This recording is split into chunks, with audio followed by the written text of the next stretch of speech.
morning, viewers. Welcome to yet another edition of Morning News. My name is Nicole Madziwa, and joining me here is my lovely co-host. Marvelous Shivagiri. Very good morning to you, viewers. So we'll give you a rundown of what is in our local press very quickly. So we'll start with the news day there, and it reads, ED's end is nigh, says Chamisa. And the Daily News reads, price increases trigger tension. The Herald also reads, President to address anti-sanctions march. And it also has the headline which goes, government engages Japan on major road works. ZESA tightens screws on big wigs is another major headline that is running through the Herald. And also exposing the log in Amnesty's eyes is another headline from the Herald. So now for the story in detail. The government has applied to the Japan International. This is the headline which reads, government engages Japan on major roadworks. And the story reads, the government has applied to the Japan International Cooperation Agency for multi-million-dollar funding for 4 major road projects, including the construction of Missing Links on Harare Drive, Phase 2 of the Airport Road, Bashnaf Bridge, and Chirundu Highway. This also includes the completion of the remaining 13.5 kilometers of the stretch on the accident-prone Makuti-Chirundu Road. Okay, so still on the Herald, I will go with, my apologies there. Exposing the log in Amnesty's eyes is another story that is running through the Herald right there, and it reads, Amnesty International's ability to speak authoritatively on alleged human rights abuses in Zimbabwe has come under scrutiny after it closed its Harare branch in June over alleged abuse of donor funds and fraud by its staff members has exposed its serious shortcomings and double standards. Worse still, besides just closing office, Amnesty International has failed to act on workers caught in the much publicized audit, denting its credibility and exposing it as a badly managed organization that seeks to specs in other organizations' eyes, yet it has a log in its own. That's another story that is running through the Herald. Still on the headline, the story reads, the president to address anti-sanctions march. And the story reads, so is this like a march? Do you think it's gonna be like a march? like a demo. Like a demo? I'm joking. Okay. President Mnangagwa is expected to address thousands of people set to gather next Thursday for an anti-sanctions solidarity march in Harare. The march is in support of SADC members. SADC member states were calling for the removal of the illegal sanctions imposed by the United States and the European Union. So the president is said to address that anti-sanctions march.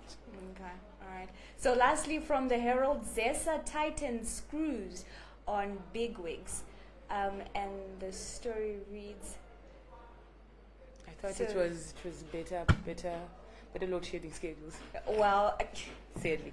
Yeah. Well, ZESA has embarked on a blitz to compel all high-profile people who owe it money to pay up or face persecution. So this is the story that has been going around. I mean, we have heard this over and over again. So, but however, now ZESA is coming for those big guys so that they pay up what they owe, because they are the guys that owe a lot, actually. So yeah, that is. And from the Newsday, it reads, girl 12 loses mind after being assaulted by mother. And the story reads,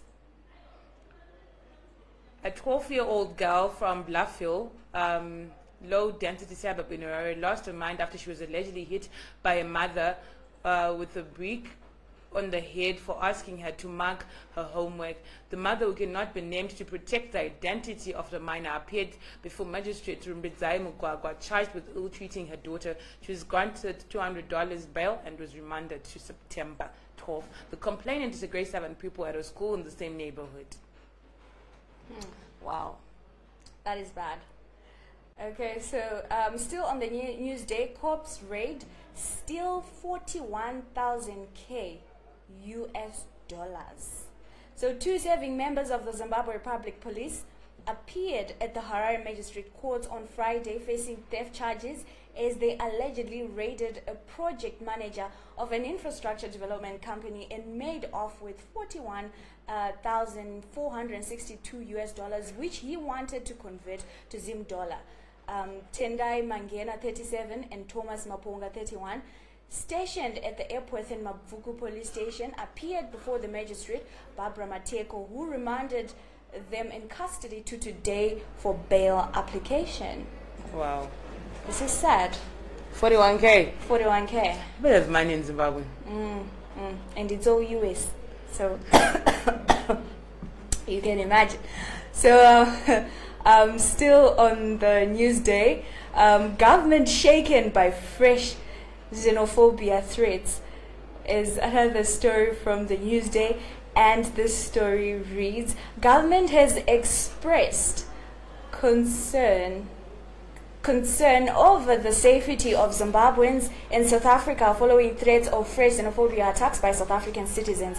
Zimbabwe's ambassador to South Africa, David Hamadziripi, in a letter dated August 29 this year, addressed to Transport and Infrastructure Development Permanent Secretary Amos Marawa, said he was concerned about the safety of Zimbabwean truck and bus drivers in that country. And I quote, "We are equally deeply concerned about the safety of drivers in South Africa." So that's what the story is saying. So yeah, I think people have, it has been actually trending for a while now. So yeah. And from the Newsday again, it reads: Zimbabwe's in SA plot to doorstep Mnangagwa at WEF summit. And the story reads: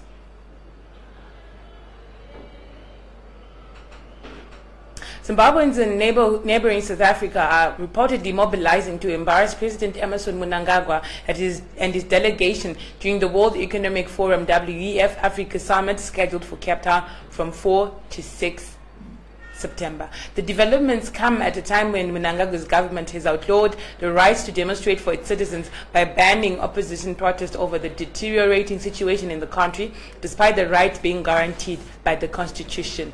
Last week, Zimbabweans in South Africa circulated messages mobilizing each other to stage a demonstration in Cape Town this week to show the world that all was not well back home, at the same time taking advantage of the international fora, since back home protesting was being met with hostility. And I quote: "All Zimbabweans in South Africa, let's stand together with one voice and raise our hands in Cape Town on Wednesday to Friday, September 4 to 6, 2019, while marching in Cape Town, where Idi Mnangagwa will be attending a meeting of the World Economic Forum." One of the messages circulating on social media read.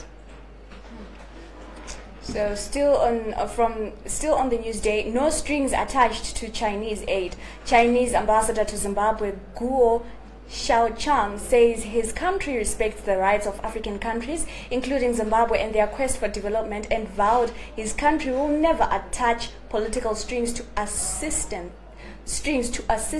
advance to Africa. Xiaochang made the remarks in his address at this year's edition of the Dreamstar Talent Search National Finals at the Harare International Conference Center on Saturday.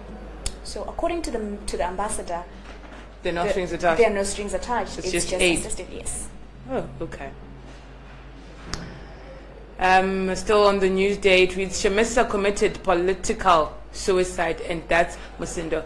Controversial ZANU-PF-linked cleric Obadiah Musindo has claimed that opposition MDC leader Nelson Chamisa lost a golden opportunity to push for electoral reforms for the 2023 general election when he spurned President Emmerson Mnangagwa's offer to appoint him the official opposition leader in parliament. Speaking on the sidelines of Olinda Marowa's album launch that was graced by popular South African singer Deborah Fraser in Harare on Friday, Musindo also challenged Chamisa to find ways of engaging with Mnangagwa without resorting to violence. Musindo's Destiny for Africa network funded the album launch as part of his campaign to promote peace and unity in the country. And I quote: Chamisa committed political suicide when he refused to accept President Emmerson Mnangagwa's offer of being the official opposition opposition leader, Mr. said.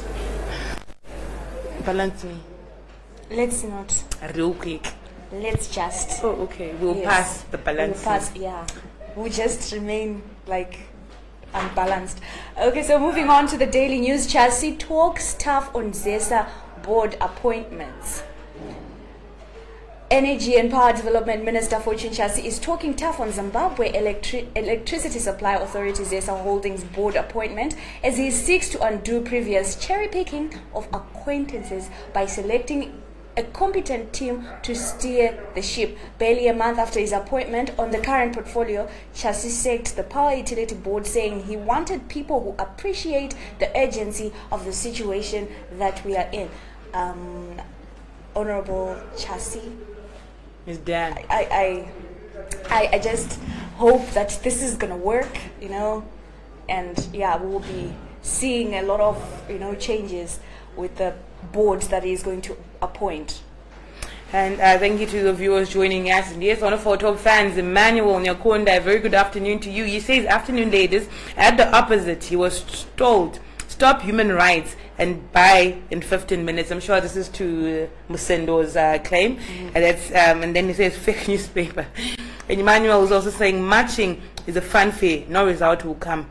People are fired up to demonstrate across the world. Indeed, they are, because imagine what happened when SB Moyo was in England that at the time. So people are actually fed up, and they're also doing it for their loved ones who are back home. And this one reads, Zim to have normal to below normal rain. And that's the weather forecast. Zimbabwe and much of the region, which saw the lowest rainfall in 40 years this year, will receive normal to below normal rains in the coming season. A regional forecast released on Friday says normal rains in southern Africa are expected in the coming months of October, November, and December. The 23rd Southern African Regional Climate Forum, SACOF 23, projected after a meeting of regional meteorologists in Luanda.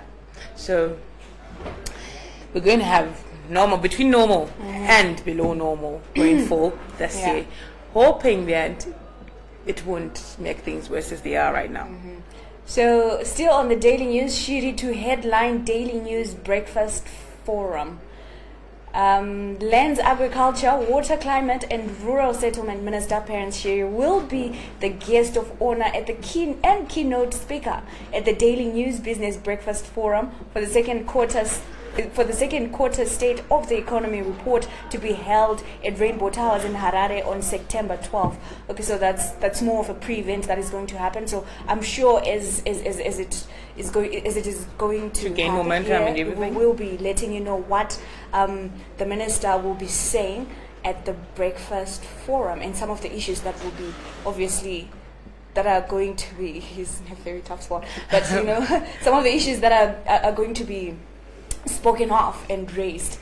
And still on the Daily News, it reads, Chamisa asks SADC AU to break some impasses. And the story in detail. Opposition MDC leader Nelson Chamisa has pleaded with SADC and the AU to intervene in the deepening political and economic crisis in Zimbabwe, addressing an exuberant crowd at Sherman, the stadium in Glenview in Harare yesterday. The 41-year-old leader said his party is planning a massive demonstration that will cover the whole country as he ratchets more pressure on President Emmerson Mnangagwa's administration to stop the economic meltdown. He's 41. Oh, okay.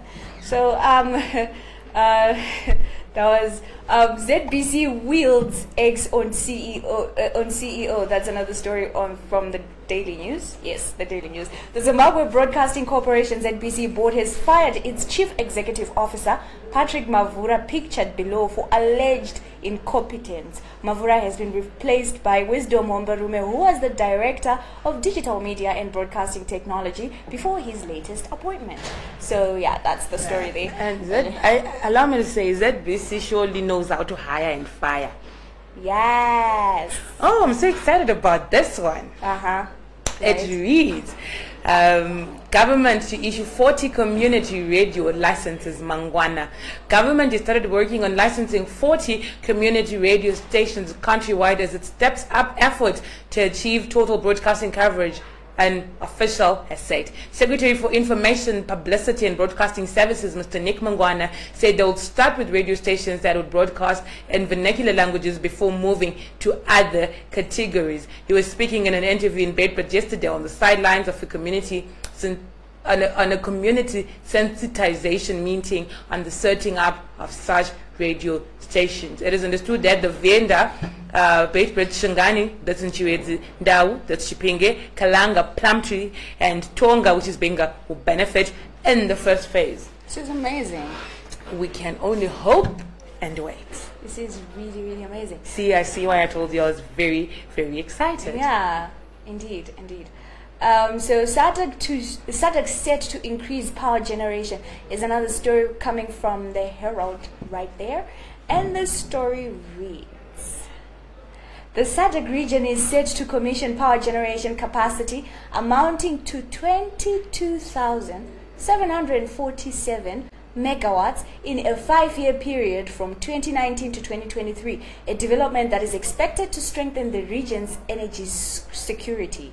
This was said by Energy and Power Development Deputy Minister Magna Mujgiwa while officiating the 53rd Southern African Power Pool SAP Management Committee meeting in Harare on Thursday. So, yeah. So 2023 is where it's gonna. Another headline from the Herald: nightmare for TB patients. The breakdown of tuberculosis X-ray machines in Manicaland has heightened the threat of disease spreading within communities amid indications that only St. Joseph's Hospital is offering the service at affordable rates in the province. TB is spread through the air, and patients must quickly get treatment to contain it. Zimbabwe National Network of People Living with HIV Provincial Coordinator for Manicaland, Mr. Moses Chananuka, said only St. Joseph's Hospital in Chikanga 3 Mutare had a TB X-ray machine and was overwhelmed. TB, not cancer, TB. This is bad. It looks bad. And then Emmanuel is saying Chamisa is not giving in, and he's also saying no radio station without electricity. Where's the thought? Yes. Well, I'm gonna give this to you. Yeah. Thank you very much. It says great betrayal. In just 2 years, the mighty Warriors have gone from global sweethearts, which charmed the world with an Olympics adventure, to a team that now even fails to fulfill. Sorry, let me take that again. To a team that now even fails to fulfill a home assignment amid chaos in their camp, as the disillusioned, underpaid, and overworked players finally lost their patience with the country's football leaders and withdrew their services. So it was an impromptu resignation. Wow. They ain't playing, huh? Like pun intended. Deuces. Yeah, they ain't playing. They ain't playing. Yeah. Pun intended. Yeah. I like that one. I like that one. So, moving on to Herald Business. Zimplants in half-year profit jump. That's another story there. Zimbabwe's largest platinum group metals, PGMS, producer Zimplants Holdings, profit for the year to June 2019 vaulted $44.9 million from $2.6 million posted in 2018, partly spurred by 6.4 million export incentive and 9.6 million tax refund. So yeah, so they've made a profit. It did. They did pretty well. So that is okay. Still on the Herald. I think I'll give this one to you. GMAZ sells wheat. GMAZ sells wheat payments deal. The Grain Millers Association of Zimbabwe, GMAZ, has sealed a payment deal with Swiss-based firm Goldstone & Co. to enable it to import wheat in a development that guarantees consistent supply of the grain. The latest development also dispels lingering fears over potential shortage of flour, consequently bread ahead of the festive season and going forward. Zimbabwe has been experiencing wheat supply gaps due to shortage of foreign currency needed to import the grain. I will not comment on that one. I won't. Well, moving on to Technomag. which you can access on www.technomag.co.zw. Another headline that is there, it says Econet reviews data tariffs again. So Zimbabwe's largest